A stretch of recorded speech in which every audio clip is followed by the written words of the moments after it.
Good morning students. Last time हम question number 6 तक कर चुके हैं। देखिए क्वेश्चन नंबर 7 मैंने क्या कहा है, for what values of x। हमें जो है x की वैल्यू फाइंड आउट करनी है और कंडीशन क्या दे रखी है, इन तीनों मैट्रिसेस का जो प्रोडक्ट है वो नल मैट्रिक्स हमें गिवन है। कितना गिवन है? नल मैट्रिक्स हमें गिवन है। क्लियर है?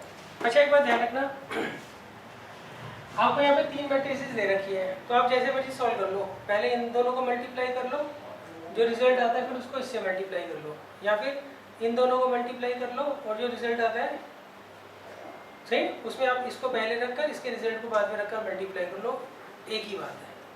सही, दो में फर्क पड़ता है, तीन में कोई फर्क नहीं पड़ता। अच्छा हम पहले इन दोनों को सॉल्व करते हैं, तो कैसे करोगे? इसका ऑर्डर क्या है बताओ? 1/3, इसका 3/3 और इसका 3/3। अच्छा इन दोनों की जब हम मल्टीप्लाई करेंगे तो जो ऑर्डर आएगा मैट्रिक्स का वो क्या होगा? 1/3 होगा ना। अंदर वाले अगर इक्वल होते हैं तो मल्टीप्लाई हो सकती है और बाहर वालों से क्या करते हैं, ऑर्डर निकालते हैं। सही, तो कैसे करोगे? फर्स्ट रो को फर्स्ट कॉलम से करोगे, कितना आएगा? 1 + 4 + 1। सही। अच्छा नेक्स्ट, फिर इसको इससे करेंगे, कितना आएगा? 2 + 0 + 0। नेक्स्ट फिर इसको इससे करेंगे, कितना आएगा? 0 + 2 + 2। सही, तो कितना आएगा? 0 2x। ठीक है। अब देखिए इसका ऑर्डर क्या दे रखा है आपको? 1/3 और इसका 3/1। दोनों को मल्टीप्लाई करके जो ऑर्डर आएगा वो क्या होगा? 1/1 का होगा। तो कितना ये 0, 5 को 0 से करोगे, चलो मैं लिख देता हूँ। यहाँ पे आएगा 5, यहाँ आएगा 2 और यहाँ आएगा 4। कहाँ पर? यहाँ पर 1 + 4 + 1, हाँ 6 आएगा। सही। अब करते हैं, कितना आएगा? 0 + 4 + 4x। इसे हम ऐसे मैट्रिक्स की फॉर्म में लिख देते हैं। अब हम कंपेयरिंग बोथ साइड, तो 4 + 4x इसके बराबर आ गया 0 के, तो 4x आ गया -4, तो x आ गया -1।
अब देखिए नेक्स्ट है क्वेश्चन नंबर 8।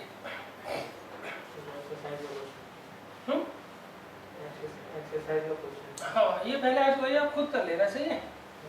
इसमें पहले हम ए स्क्वायर निकालेंगे, फिर 5a निकालेंगे, फिर 7a निकालेंगे और उसको इस इक्वेशन में रख देंगे, तो अपने अभी जो है नल मैट्रिक्स आ रही होगी।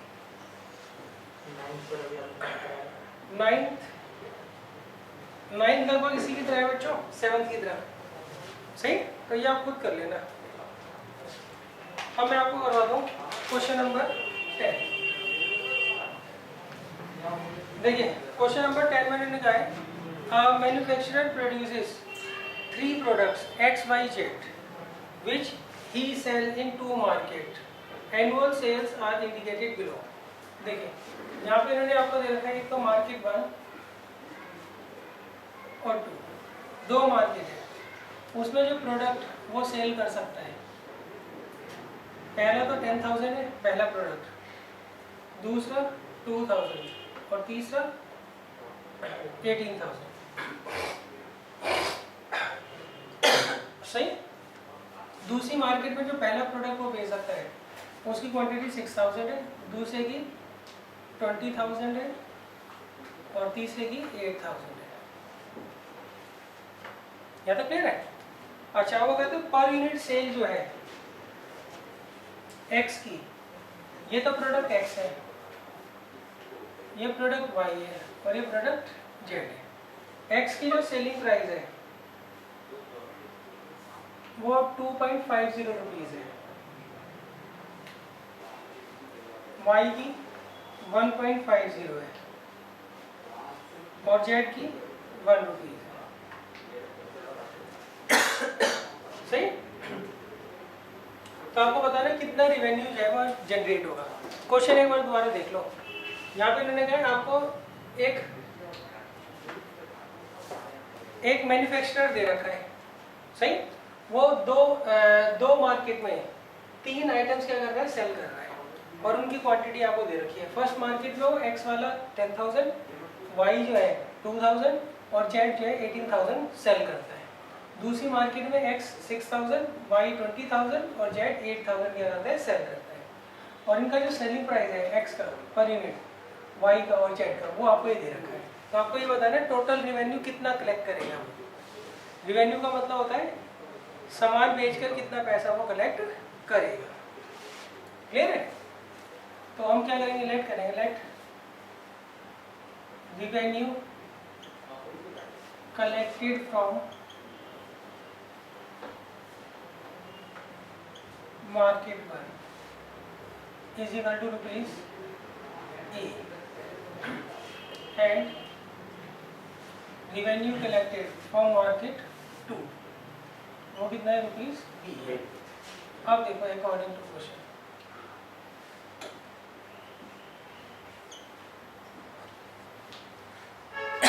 सही। रिवेन्यू कैसे निकालेंगे, हम क्या करेंगे, इन दोनों का प्रोडक्ट कर लेंगे, सही। इसको पहली रो में लिख देंगे,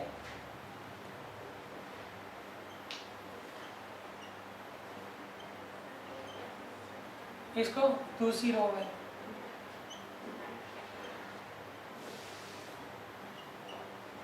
सही। और जो ये सेलिंग प्राइस है इसको हम क्या करेंगे, ऐसे कॉलम मैट्रिक्स बना लेंगे। ये बताया था ना आपको। अच्छा, अब देखो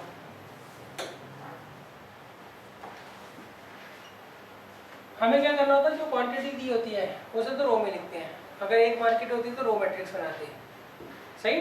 अच्छा, 2 मार्केट दे रखी है, 2 अलग अलग मार्केट में वो बेच रहे हैं, तो हम 2 रोज बनाएंगे यहाँ पर और रेट सेम है तो उसकी जगह क्या बनेंगे, कॉलम मैट्रिक्स बनाएंगे। क्लियर? तो करते हैं इसको मल्टीप्लाई। 10,000 को 2.5 से करेंगे, कितना आएगा, 25,000। 2,000 को 1.5 से करेंगे, कितना आएगा, 3,000। 18,000 को 1 से करेंगे, 18,000, सही। अब 15,000, 30,000 और 8,000। ये आ गया ए, ये आ गया बी। अब इसे कर लो सॉल्व, कितना आता है, 46,000 और यहाँ पर 53,000।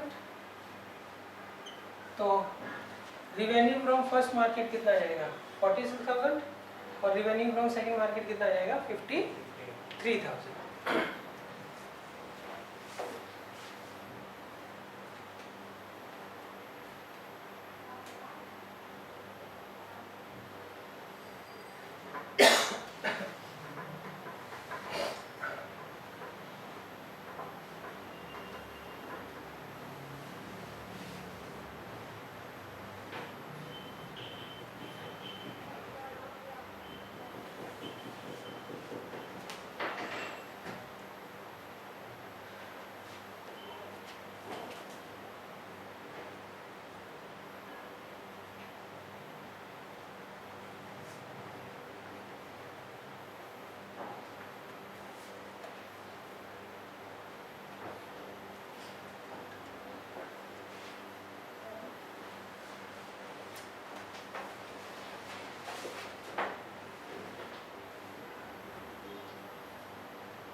अच्छा अब देखिए सेकंड में उन्होंने क्या कहा है आपको, इसमें उन्होंने कहा है if the unit cost of about 3 commodities, ये तो सेलिंग प्राइस है और इनका कॉस्ट प्राइस कितना दे रखा है, इसका दे रखा है 2 रुपीज़, इसका 1 रुपीज़ और इसका ½ रुपीज़।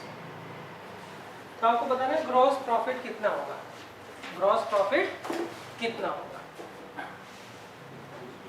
जाएगा समझ भाई। ये तो सेलिंग प्राइस दिया है ना और ये क्या दिया है कॉस्ट प्राइस दे रखा है। अब आपसे प्रॉफिट पूछा है तो प्रॉफिट कैसे निकालते हो बताओ। प्रॉफिट निकालने के लिए हम क्या लिखते हैं, रिवेन्यू माइनस कॉस्ट, यही तो होता है। तो रिवेन्यू तो आपने निकाल ही दिया, कॉस्ट कैसे निकालोगे, उसके लिए हम क्या करेंगे, ये जो इसको थोड़ा वो करेंगे, पहले मैं लिख देता हूँ, लेट रिवेन्यू जो है वो कलेक्टेड जो है वो है यू रुपीज़ फर्स्ट मार्केट से और सेकंड मार्केट से जो सॉरी प्रॉफिट करना है ना, तो profit collected from first market वो मान लिया हमने rupees you and profit collected from market 2 उसे मान लिया रुपीज़ वी। सही। अब ये किसके बराबर होगा,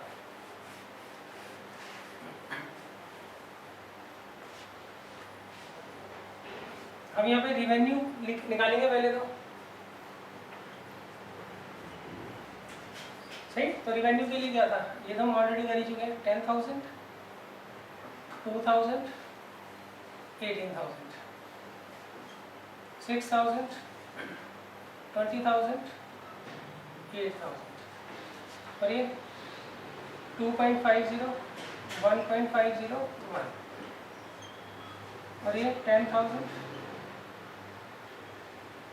2,000 18,000 6,000 20,000 8,000 और ये तो हमने रिवेन्यू निकाल लिया और ये क्या निकाल लिया, जितनी कॉस्ट लगेगी इनका जो डिफरेंस होगा वो क्या आ जाएगा, प्रॉफिट आ जाएगा। सही।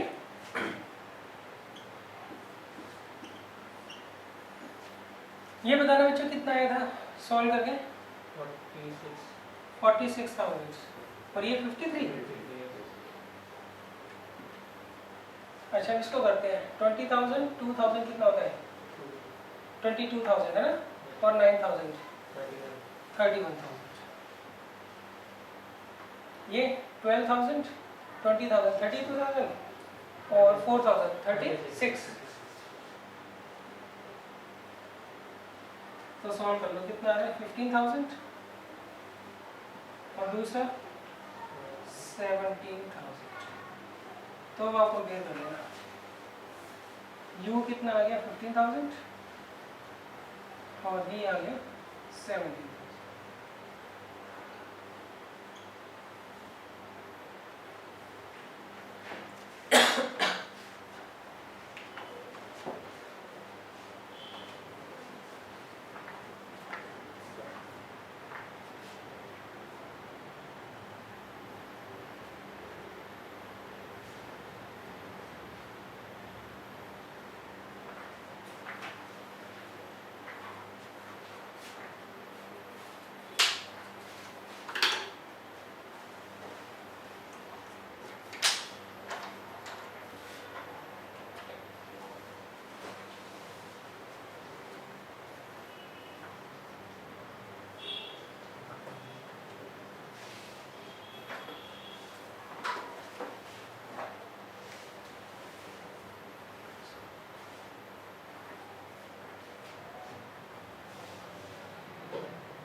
अब देखिए नेक्स्ट है क्वेश्चन नंबर 11।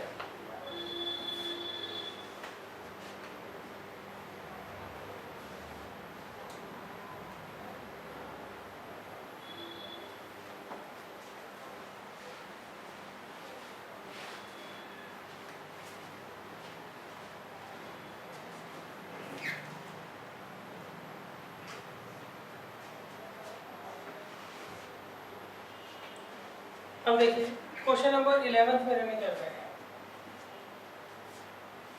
इसमें देखा फाइंड द मैट्रिक्स एक्स। हमें यहाँ पर एक मैट्रिक्स एक्स निकालनी है सो डेट एक्स का जो प्रोडक्ट है किसके साथ, 1 2 3 4 5 6 के साथ, वो किसके बराबर आए, -7 -8 -9 2 4 6।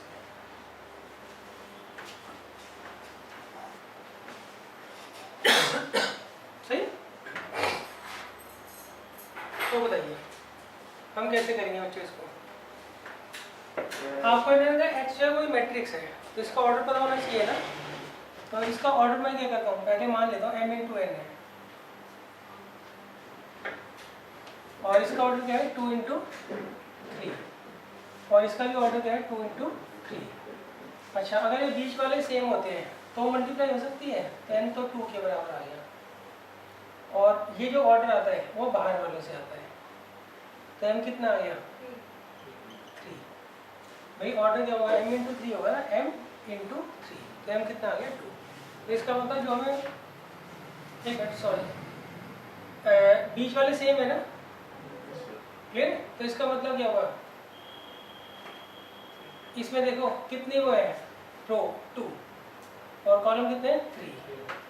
बीच वाले अगर सेम होते तो मल्टीप्लाई होती है, तो n तो 2 आ गया। ऑर्डर हमेशा कहाँ से निकालते हैं, बाहर वालों से। तो ये ऑर्डर जो है आपका m × 3 है, तो m कितना हो गया 2। क्या समझ। तो इसका मतलब जो x का ऑर्डर होगा वो क्या होगा 2/2 होगा।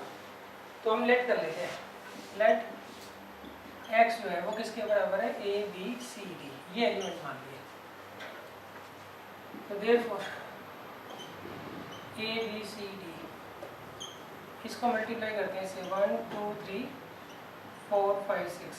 ये किसके बराबर आएगा बच्चों, -7 -8 -9 2 4 और 6। सही।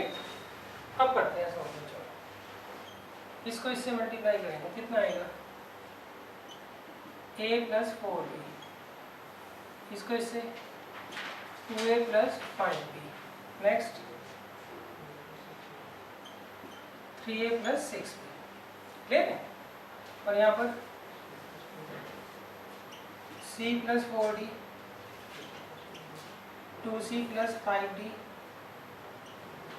3c + 6d।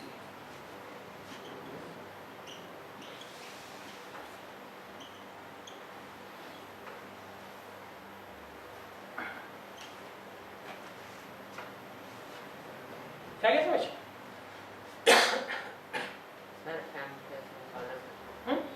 एम बता दो।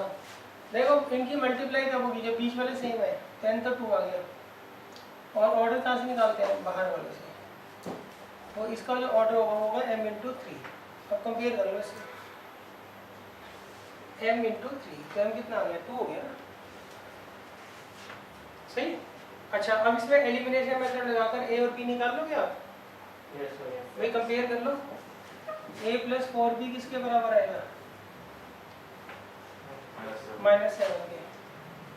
और 2a + 5b किसके बराबर आएगा, -8 के। सॉल्व कर लोगे। अच्छा नेक्स्ट 3 + 4d किसके बराबर आएगा, 2 के।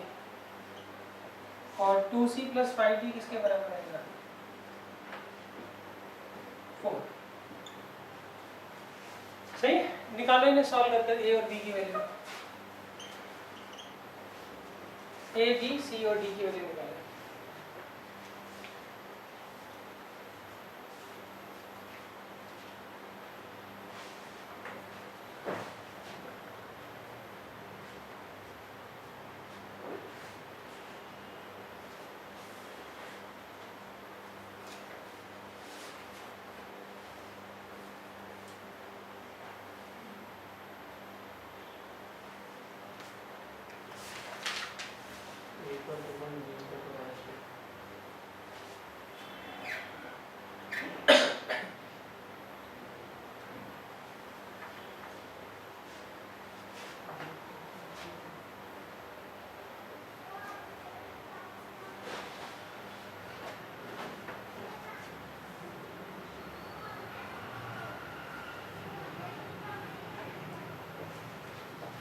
देखो अब ना इन दोनों इक्वेशन को सॉल्व कर लेते हैं पहले।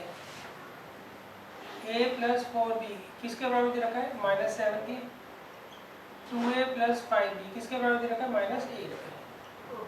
तो आप ऊपर 2 से मल्टीप्लाई कर लो, नीचे 1 से, तो ऊपर क्या आएगा 2a plus 8b equal to -14, ये 2a plus 5b equal to -8, तो कैंसिल हो गया। ये कितना आएगा 3b इक्वल टू -6, तो b कितना आ गया -2। सही। अच्छा अब देखिए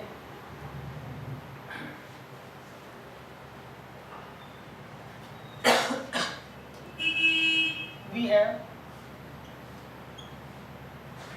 a प्लस 4b किसके बराबर है -7, b की वैल्यू रख दीजिए यहाँ पे -2,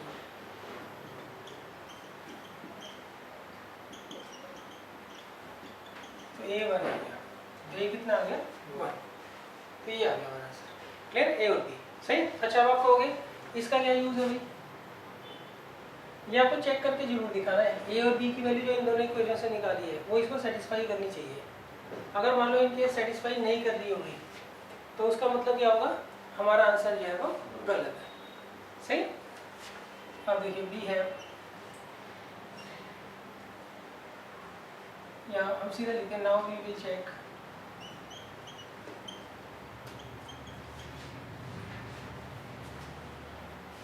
(3a + 6b = -9), तो आप लेफ्ट हैंड साइड ले लीजिए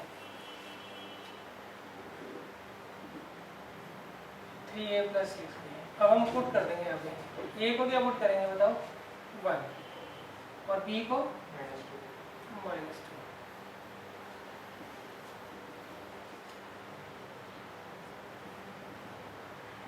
तो -9 आ गया ना, equal to RHS, therefore a = 1 and b = -2। ऐसे आप c और d की वैल्यू भी निकाल लोगे ना।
अब देखिए क्वेश्चन नंबर 12, इसमें लिखा है if a and b are square matrices of the same order.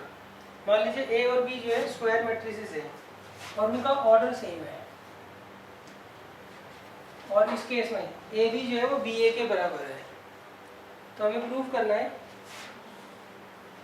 a b की पावर n वो किसके बराबर होगा, b की पावर n इंटू a के बराबर हो। सही, ये पहला पार्ट है। उसके बाद हमें अलग से प्रूफ करना है ए बी की होल की पावर n जो है वो किसके बराबर होगा, a की पावर n इंटू बी की पावर n के बराबर होगा।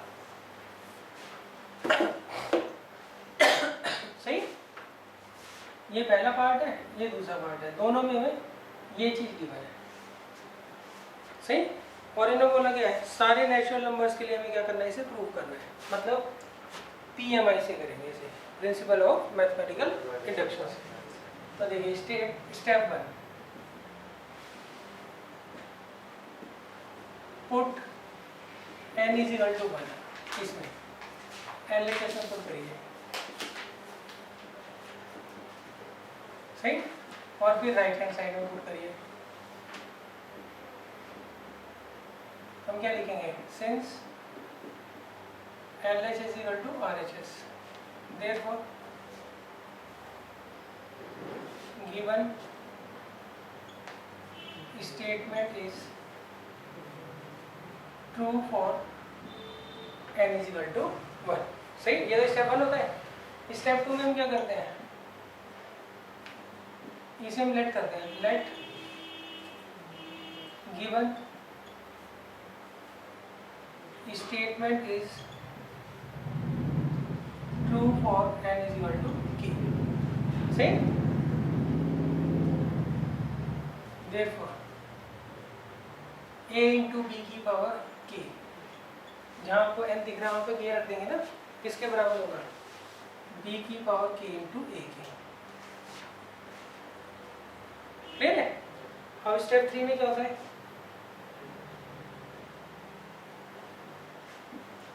To show given statement is true for n is equal to k plus 1, we have to prove that, क्या प्रूव करना पड़ेगा हमें,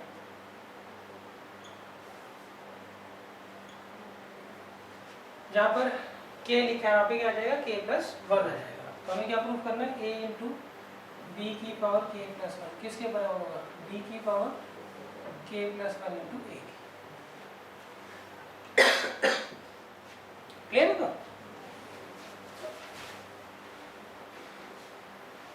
तो ये चीज़ बच्चों में क्या करनी है, प्रूव करनी है। तो मैं इसकी लेफ्ट हैंड साइड ले लेता हूँ,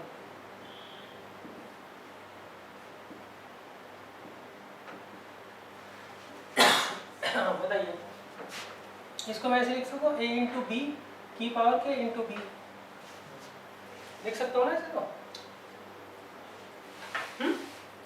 अच्छा अब देखो, अब मैं इसको ऐसे कर सकता हूँ, ये a मान लेता हूँ, इस पूरे को b मान लेता हूँ। भाई ए बी जो है वो किसके बराबर है, बी ए के, तो मैं इसे a मान रहा हूँ और इस पूरे को b, तो ए बी किसके बराबर है, बी ए के,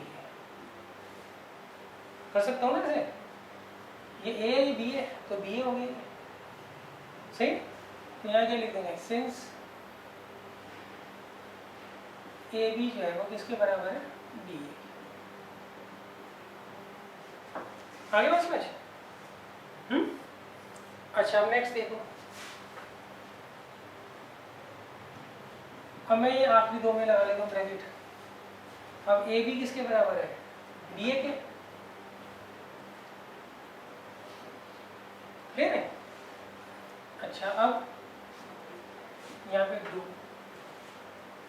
अच्छा ब्रैकेट ऐसे लगा लो, बी की पावर के इंटू बी, ये क्या आ जाएगा, बी की पावर के प्लस 1 इंटू ए, बेस सेम है, मल्टीप्लाई होती तो पावर क्या होती है, ऐड हो जाती है। ये किसके बराबर आ गया, राइट हैंड साइड। आगे बात समझ। हमने ये वाली साइड ली, ए बी की पावर के प्लस 1, इसे तोड़ दिया बी की पावर के इंटू बी में, पहले दो को एक ब्रैकेट में रख दिया, बी अलग, फिर ए बी का बी ए बना लिया, फिर यहाँ पर ए बी इकट्ठा ले लिया, ए बी का बी ए बना दिया, फिर इस चीज़ को मल्टीप्लाई कर दिया तो बी की पावर के प्लस 1 इंटू ए आ गया, क्लियर। तो हम क्या लिखेंगे, that implies given statement is true for n is equal to k plus 1,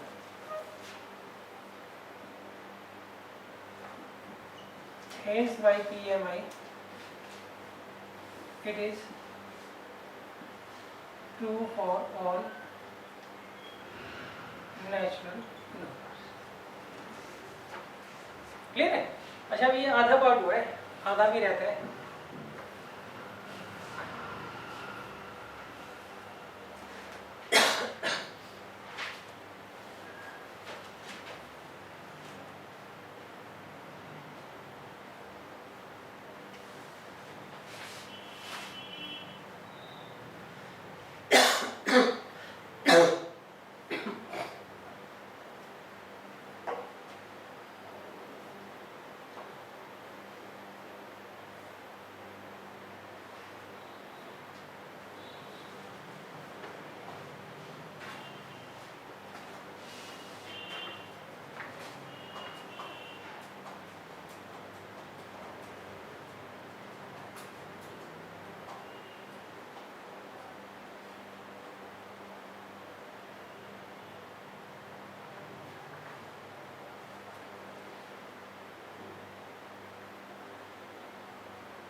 हो गया?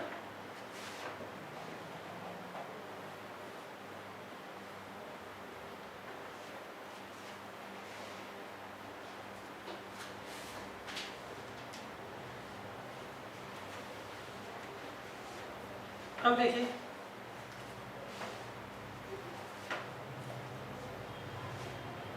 इसके बाद जो सेकंड पार्ट है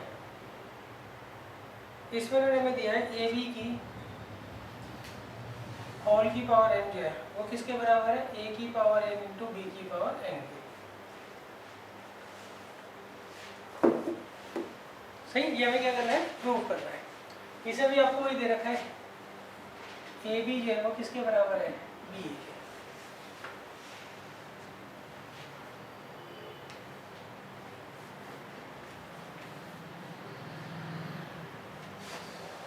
अच्छा अब देखिए सबसे पहले हम क्या करेंगे, वही लेफ्ट हैंड साइड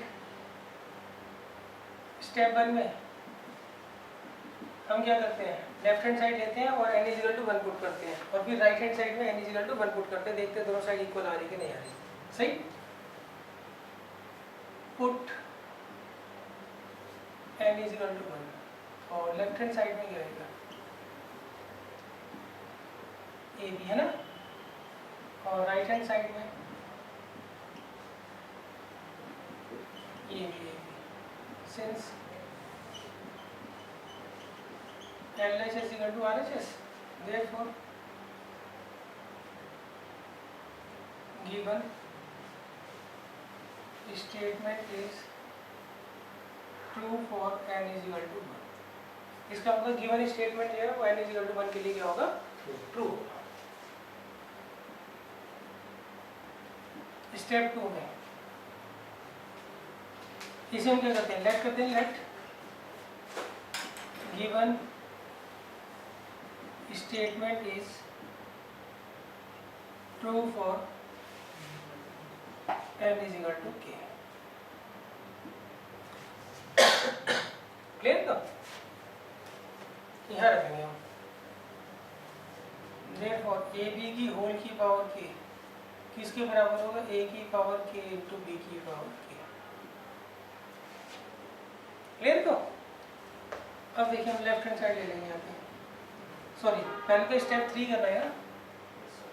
स्टेप 3 में भी क्या प्रूफ करना होता है, ये जो स्टेटमेंट है ये n equal to k plus 1 के लिए क्या होगी, ट्रू होगी, ये प्रूफ करना होता है। To show given statement is true for n is equal to k plus 1 we have to prove that। क्या प्रूफ करना पड़ेगा, जहाँ k दिख रहा है वहाँ पर k plus 1 लगा देंगे।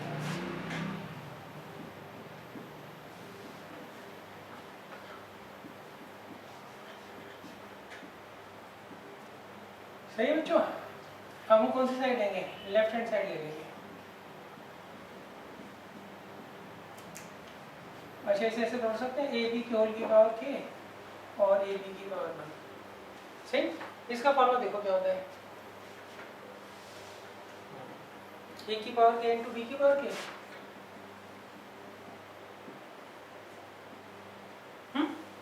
अच्छा अब इसमें पेयरिंग कर लो इसकी, इसे लेता हूँ a, इसे लेता हूँ b। ए बी किसके बराबर है, b है क्या?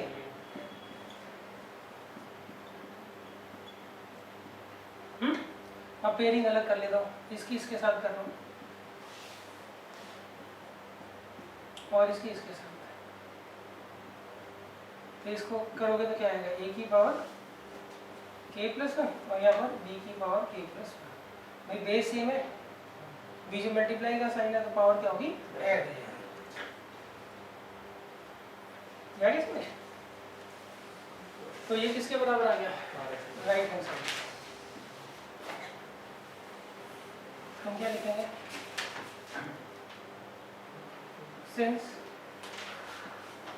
LH is equal to RHS, therefore given statement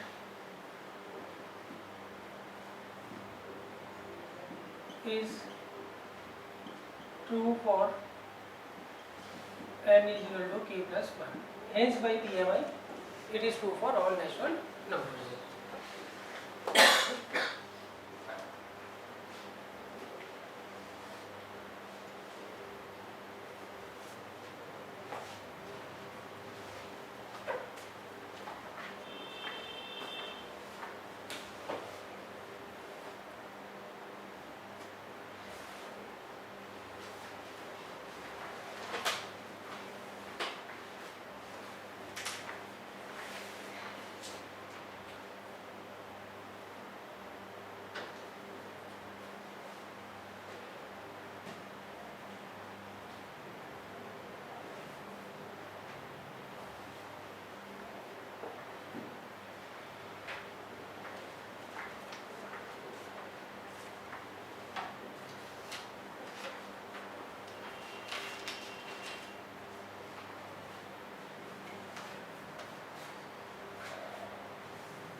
अब देखिए नेक्स्ट है क्वेश्चन नंबर 14 तो बच्चों ऑलरेडी कर चुके हैं हम। Yes sir.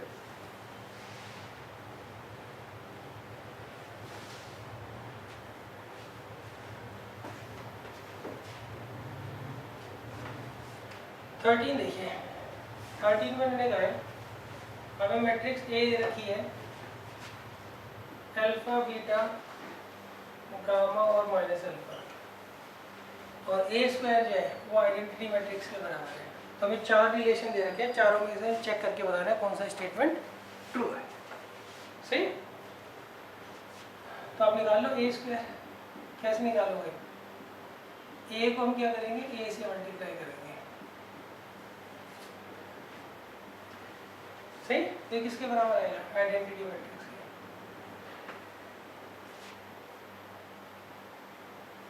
तो कितना आ जाएगा? Alpha square plus beta gamma, यही आएगा ना।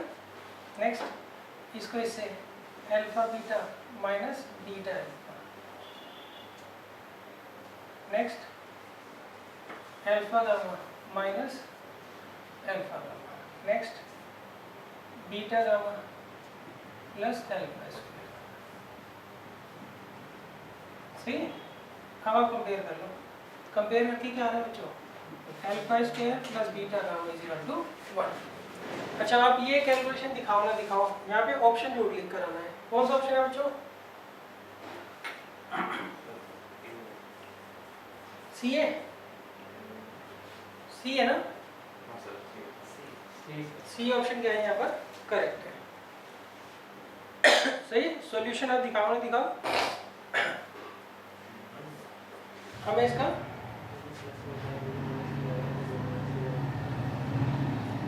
ऑप्शन जरूर लिख कर आना है। अब देखो 15 क्वेश्चन में मैंने क्या कहा है, यहाँ पे मैंने कहा है ए स्क्वायर जो है वो ए के बराबर है और उस केस में हमें इसकी वैल्यू निकालनी है। सही, कैसे निकालोगे? फॉर्मूला लगा दो। ए प्लस बी के होल क्यूब का क्या फॉर्मूला होता है? A cube plus b cube plus 3a square b plus 3a b square. अब आइडेंटिटी मैट्रिक्स का जो क्यूब होगा वो आइडेंटिटी मैट्रिक्स होगा। अब ए क्यूब देखो कैसे निकालोगे। ए क्यूब को मैं ऐसे लिख सकता हूँ, ए स्क्वायर इंटू ए, और ए स्क्वायर किसके बराबर है? ए के। ये आ गया ए स्क्वायर, ये कितना आ गया? ए आ गया। सही, ये कितना आ जाएगा? 3a। ये 3 आएगा ना, ए स्क्वायर ए है और ए को आई से मल्टीप्लाई करोगे ए आएगा। कितना आएगा बच्चों? ये सारे कैंसिल आउट हो जाएंगे, आइडेंटिटी मैट्रिक्स बच जाएगी। तो आंसर क्या आएगा? 3C।